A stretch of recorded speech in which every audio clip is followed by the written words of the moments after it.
Hello, नमस्ते, प्रणाम, हर हर महादेव। मैं आपकी बहन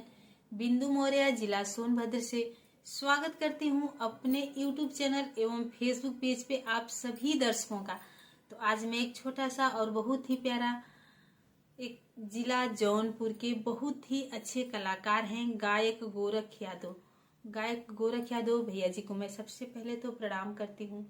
और उनके लिए मैं गीत लेके आई हूँ। और ये गीत कैसा लगेगा आप सभी से निवेदन है कि कमेंट के माध्यम से जरूर बताइएगा। और मैं उनके लिए इसलिए गीत लेके आई हूँ कि उनके पास हमारी ऐसी बहुत बहनें हैं जिनको वीडियो में बोलने नहीं आता है, गाने नहीं आता है, फिर भी जाती हैं सपोर्ट के लिए। और वो लोग सपोर्ट करते हैं, बहुत ही अच्छे से सपोर्ट करते हैं, बहनों को बताते हैं, वो वीडियो में बोलने लगती हैं, गाने लगती हैं, उनका हौसला बढ़ता है। तो ये सब चीज देख के मुझे बहुत अच्छा लगता है। और कुछ चीजें आप उनके चैनल पे जाएंगे तो चैनल के माध्यम से भी आपको जानकारी मिलेगी कि नहीं क्या काम है उनका, और हमारे गीत के भी माध्यम से आप लोगों को समझ में आ जाना चाहिए।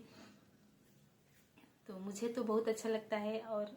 आप लोग को कैसा लगता है कमेंट के माध्यम से बताइएगा। लेकिन वीडियो एक बार देखिएगा जरूर।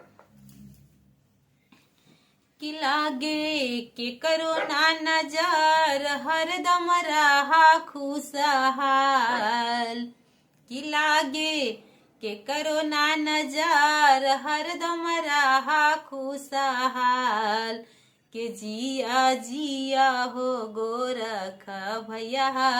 जारो साल, कि जिया जिया हो गोरख भैया जारो साल। रउआ तबानी सब बहिनियन के शान हो,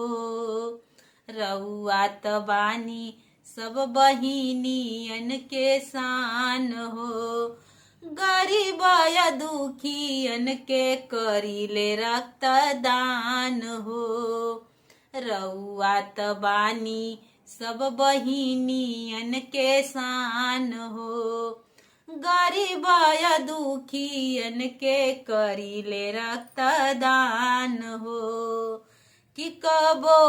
गली नाही दुश्मन मानइया के दाल, कि कबो गली नाही दुश्मन मानइया के दाल, के जिया जिया हो गोरख भैया जारो साल, के जिया जिया हो गोरख भैया जारो साल, कि लागे के करो ना नजर हरदम रहा खुशहाल, कि लागे के करो ना नजर हरदम रहा खुशहाल, के जिया जिया हो गोरख भैया जारो साल, कि हर दिन होई भैया तो हर शुभ दिन हो, देतली दोहाई भैया बिंदु बहिन हो, कि हर दिन होई भैया तो हर शुभ दिन हो, देतनी दोहाई भैया बिंदु बहिन हो, कि हर दिन होई भैया तो हर